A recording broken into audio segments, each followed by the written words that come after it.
This is my book talk about the book El Deafo by C.C. Bell. C.C. Bell wrote this book originally in mind as a handbook for hearing people to understand how to communicate properly with deaf people. It is the winner of a Newbery Award, and I think it is she very well deserved the honor. The book's color is a little bit neutral in some places, but it also has very some brighter pages that would draw the reader's attention. All the pictures are well drawn. She drew these all herself, so I think it's very impressive to do both. All the characters are depicted as rabbits, and the purpose for this was a metaphor that, as I was researching, I watched a video from the author herself, and the reason for the rabbits is that in a world of creatures that hear very well, she felt like she was the only rabbit with bad hearing, and she felt sort of, as she would depict it later on, in her bubble of loneliness. And eventually, her entire search for the book is for a true friend. And early on, when she was 4.5 years old, everything was normal. She had a friend Emma, she had her brother Ashley and sister Sarah and her parents, and she suddenly contracted meningitis.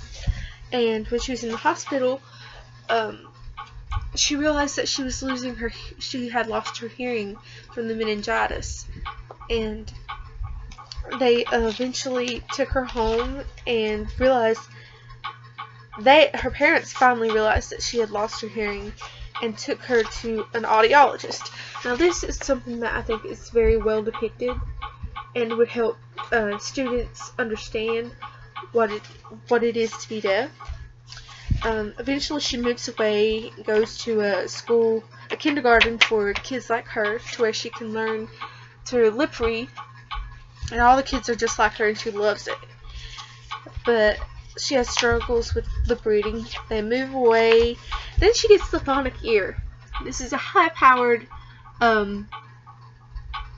hearing aid that she got in order to go to higher grades at school. And she realizes that she can hear the teacher wherever she is, in the bathroom, in the teacher's lounge. She finds it hilarious, and she decides that she can be a superhero like Batman. And so she makes friends with a girl named Laura, who's not a very good friend, and then Jenny, and neither one of those are very good friends. Through the whole book she is searching for a true friend, and she's explaining how it is to be deaf, how they can't read lips on the TV very well, and how she struggles with her friends. Her mother tries to make her learn sign language, which I find is very accurate, because lots of hearing parents with deaf children will try to make them either learn sign or they won't learn sign language at all for their students. So it's a different balance.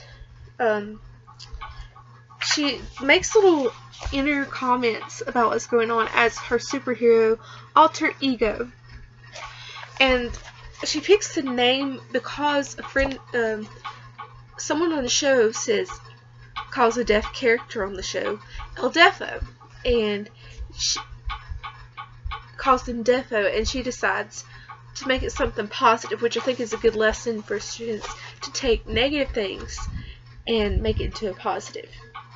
She eventually makes friends with Martha. They become close friends, and she takes on the alter ego of the true friend in C.C. Bell's mind. And so there's an accident. C.C. Bell's friend Martha thinks that it's her fault, so they stop hanging out together. And it just talks about her struggles, adjusting, having a crush for the first time, and then she eventually makes up with her friend Martha, and they become the duo El Deafo and the True Friend. It is a very good book, and I would suggest any age can read it. maybe 9 to 12 would be the best areas to read it, but it's very engaging, and I think it would be good